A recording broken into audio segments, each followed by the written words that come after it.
Un film d'impact, c'est un film pour lequel on a une ambition de servir d'outil pour ouvrir les esprits, les consciences et pour agir.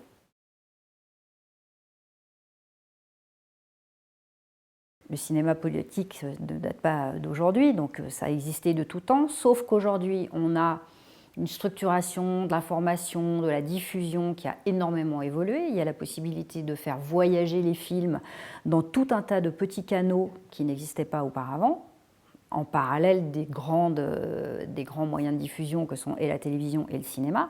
Donc il est bien clair que le premier objectif de ces films, c'est la télévision et le cinéma, mais qu'au-delà de ce public-là, il y a moyen d'aller chercher des gens, et y compris des gens qui ne sont pas des convaincus d'avance, et je trouve que c'est là où c'est vraiment intéressant si on veut avoir un impact, si on veut ouvrir des petites fenêtres dans les esprits, si on veut ouvrir à la connaissance de telle ou telle problématique, de tel ou tel combat à mener pour ou contre quelque chose.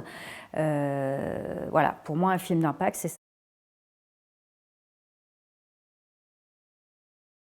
L'idée d'un dispositif qui viendrait mettre l'étincelle de l'impact, c'est venu de discussions, notamment avec l'Impact Social Club, et de mesurer la difficulté qui était de lancer la chose. C'est-à-dire qu'au moment où on a besoin d'argent pour lancer une stratégie d'impact, une campagne d'impact, dans les premières semaines, les premiers mois, cet argent-là est très très difficile à trouver. Parce qu'il est bien évident que le budget du film, c'est le budget du film. Il ne s'agit pas de prendre là-dessus pour commencer à imaginer une campagne d'impact. Et donc l'idée, c'était qu'à ce moment-là, les producteurs d'impact, ils travaillent quasiment pour rien. Et ça, c'est pas normal. Donc l'idée, c'était de trouver quelque chose qui puisse souffler sur la toute petite braise du désir d'impact et que tout le monde s'y mette, c'est-à-dire la production, le diffuseur, le CNC, et d'essayer de structurer un petit peu cette chose qui est balbutiante mais à la fois bouillonnante en France aujourd'hui, qui est la production d'impact. Donc comment on pouvait essayer de professionnaliser les choses.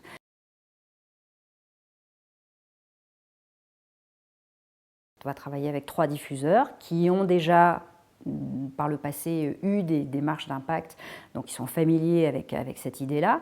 Et on va dire, ben voilà, chacun va prendre 2 projets, donc Arte, France Télévisions, Canal+, va proposer 2 projets, et le CNC a dégagé une enveloppe de 50 000 €, une enveloppe fermée, il n'y a pas plus. Et donc on a 50 000 € à partager entre 6 projets. Et l'idée, c'est que les chaînes abondent au moins au niveau du CNC.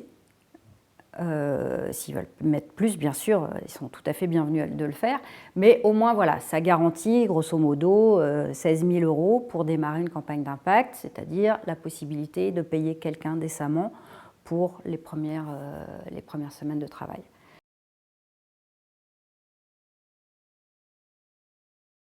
On a mis en place un dispositif expérimental qui s'adresse en premier lieu aux producteurs. On est dans une démarche de professionnalisation, de structuration de la filière. Donc ce sont les producteurs qui, en accord évidemment avec les auteurs et réalisateurs du film, décident que pour ce film-là, ils veulent faire une campagne d'impact. Donc ils s'inscrivent leur projet sur le site du FIPADOC.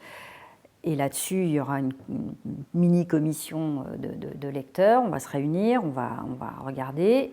Donc pour ces 3 diffuseurs que sont Canal+, France Télévisions et Arte, il faut avoir l'accord de ces chaînes sur le projet donné pour abonder la campagne d'impact. C'est-à-dire que si vous avez un projet de film d'impact, mais que vous n'avez pas l'accord de France Télévisions, d'Arte ou de Canal de faire une campagne d'impact derrière, ça ne va pas marcher.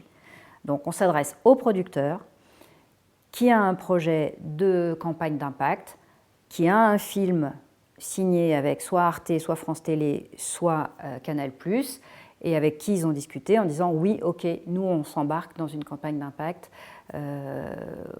sur ce projet-là ».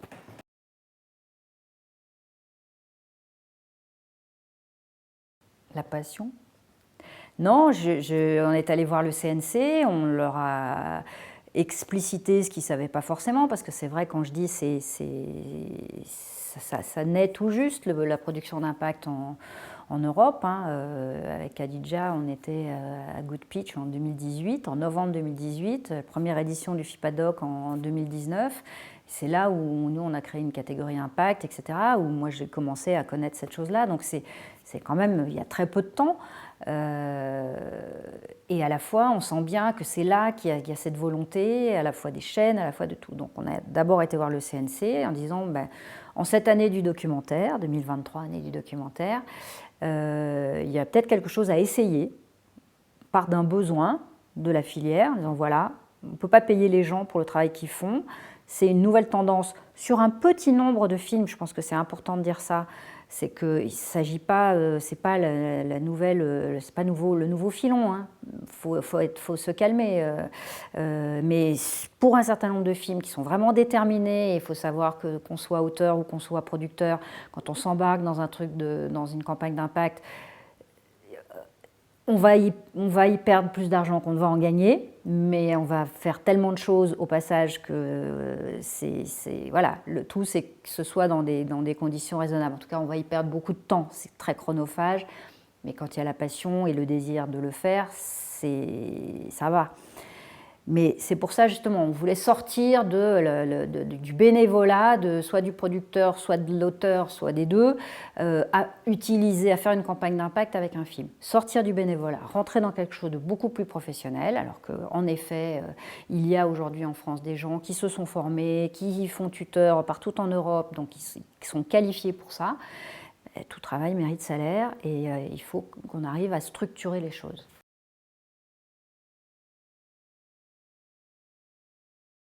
Une campagne d'impact, ça apporte à un film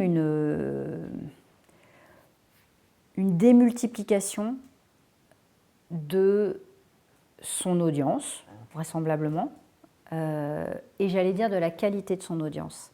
C'est-à-dire que là où une diffusion cinéma ou une diffusion télé, ça va en effet, avec tous les moyens de communication qui sont bien normaux pour éditorialiser un peu les diffusions, ça va essayer de joindre le plus grand nombre de personnes.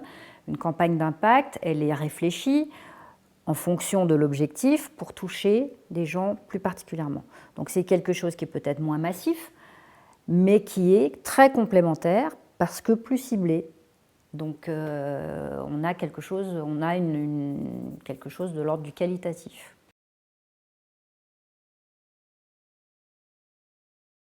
On peut évidemment se dire que documentaire et film d'impact, c'est presque un pléonasme. Un documentaire d'impact, c'est presque un pléonasme. Parce que c'est vrai que, moi j'en suis persuadée en tout cas, le documentaire en lui-même, il a quelque chose de social, de citoyen, voilà, on ne passe pas du temps à s'intéresser à ses congénères, qu'ils soient grands écrivains, défenseurs de l'environnement, etc., si on n'a pas un minimum de croyance que le récit qu'on va apporter au plus grand nombre, il va apporter sa petite pierre à mieux vivre ensemble. Ça, c'est quelque chose dont moi je suis convaincue. Le documentaire, par essence, a quelque chose de citoyen.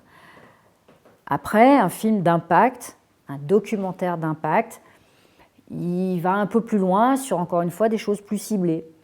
On va identifier quelque chose de plus précis qu'on veut faire bouger, que ce soit, je ne sais pas, les droits des homosexuels, que ce soit un barrage, que ce soit voilà, toutes sortes de propositions, un revenu minimum, la palette est gigantesque et d'arriver à convaincre des politiques en organisant des projections au Parlement européen, à l'Assemblée nationale, auprès de décideurs, au sein des entreprises.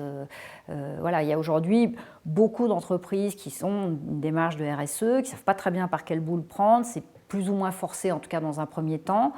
Et je pense que, par exemple, d'organiser au sein d'un grand groupe des projections, ça peut être super intéressant.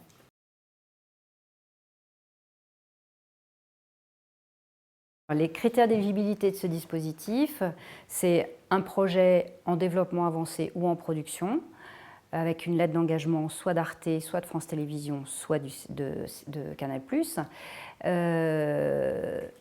Un questionnaire à remplir très simple sur le projet, quel type de démarche d'impact on a, est-ce qu'on va faire appel à un producteur d'impact ou pas, et avec un budget, sachant, et c'est très important, que c'est un budget d'impact, ce n'est pas un budget du film, et qu'on sera extrêmement vigilant sur le fait que ce n'est pas une manière détournée de financer le film, c'est vraiment dédié à l'impact. Donc on sera très vigilant là-dessus. Les 3 thématiques que j'ai données sont concernées, l'environnement, la justice sociale, les droits humains. Ça fait quelque chose de très vaste. Donc voilà, et puis une production française. La date limite, c'est 25 avril 2023, donc il faut envoyer les projets vite. Pour les projets futurs, il y a l'Impact Lab au FIPADOC, qui est 2 jours de formation, je ne sais pas si c'est le mot, mais en tout cas 2 jours où on fait se rencontrer des porteurs de projets d'impact et puis des gens qui viennent avec des boîtes à outils pour proposer, pour essayer de faire avancer un petit peu plus ce concept d'impact et comment chacun peut s'en emparer pour son projet. Donc voilà, toujours il y a un appel à projet qui est lancé en général au mois de novembre, donc gardez l'œil. Et puis si vous avez un beau projet de film à impact, on vous accueillera avec plaisir.